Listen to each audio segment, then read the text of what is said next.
I'm Kilo 1, November, Bravo Tango. My name is Neil. Looking at the first slide here, I invite you to think about our training to fulfill our mission as a triangle with a wide base and a peak at the top.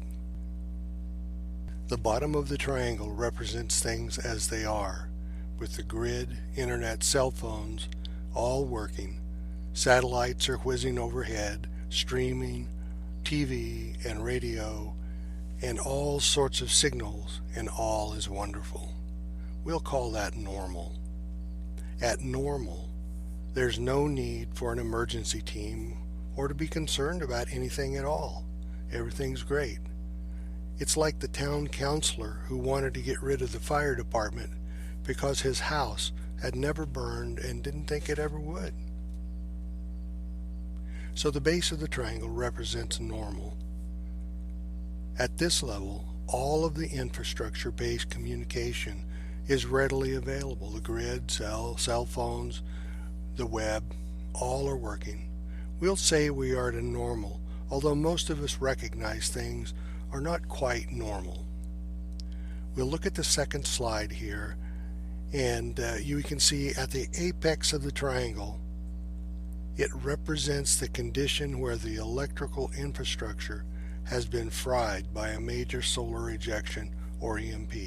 No grid, no web, no cell phones, no utilities because there is no electricity to pump water, pump gas, or diesel. So there's no fuel, no groceries, no major farming, just bzzzt, it's gone. This is where we find out if we are prepared or not.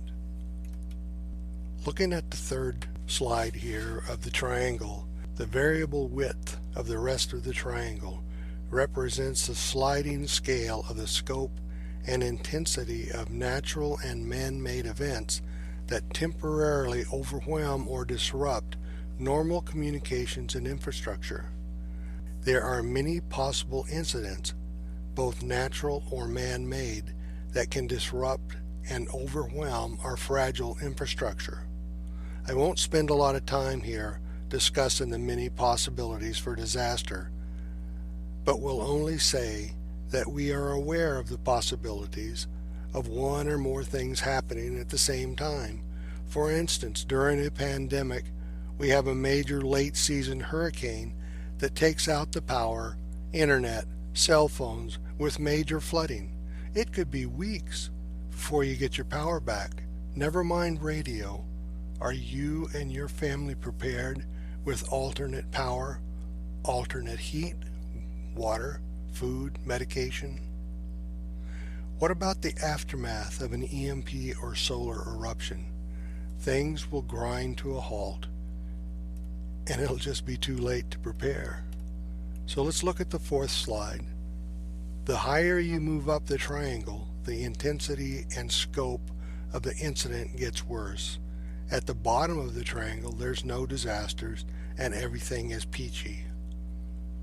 More and more of our life happens on the internet, and we are ruled by the little radio computer we call the cell phone.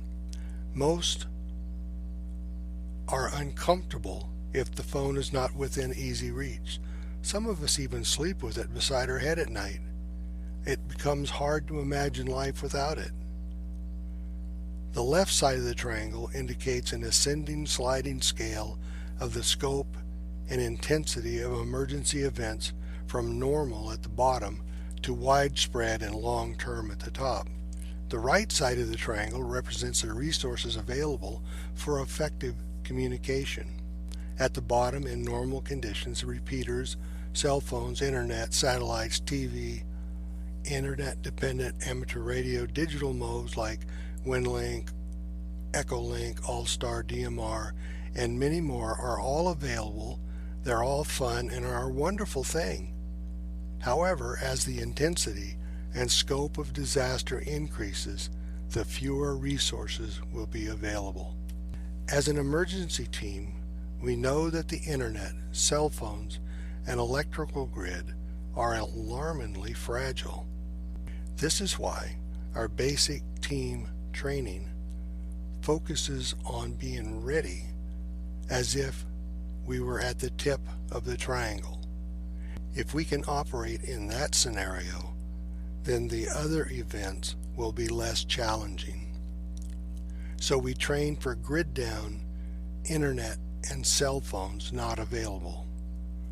Will you be able to communicate when that day comes, that you have no power, internet, and no cell phone? Our training rationale comes from the question of what will work at the top of the triangle. I think first on the list is how will you power your radios? How will you recharge the batteries that run your radios? We know that without the internet, analog, VHF, UHF, and HF work. We need to be able to get messages to all parts of York County and to neighboring counties. Our basic modes are 2-meter FM voice. UHF is good, but we have proven that 2-meter FM simplex will knife edge over the terrain and reach further. So we train using 2-meter simplex. Who can you hear and contact from your home base? They are the stations that will be able to relay information to you and from you. Get to know who they are and where they are. In an emergency, your life could depend on it. Now we use the repeaters for a training net, but since the repeaters don't have backup power, they will go down with the grid. Bzz, gone. So simplex rules the day. Assuming that we have an alternate power source and that our laptop or Raspberry Pi survives the disaster of the moment, we have found that there is a digital mode that has better signal than voice on analog 2-meter. It's called FSQ call, and it does not use the internet. It's all radio to radio. FSQ call also works on HF. With FSQ call stations at key locations around the county, we have a mesh network of relay stations. Also in our toolbox is HF radio. NVIS, or Near Vertical Incident Skywave, is a method that directs radio waves as vertically as possible, making near field communication possible. FSQ call also works very well on HF. So my hope that this little video has helped to clarify the rationale for the training strategy of the York County Emergency Communication Team. So for a quick summary, we train for grid down, internet, and cell phones not available. We need an alternate power source.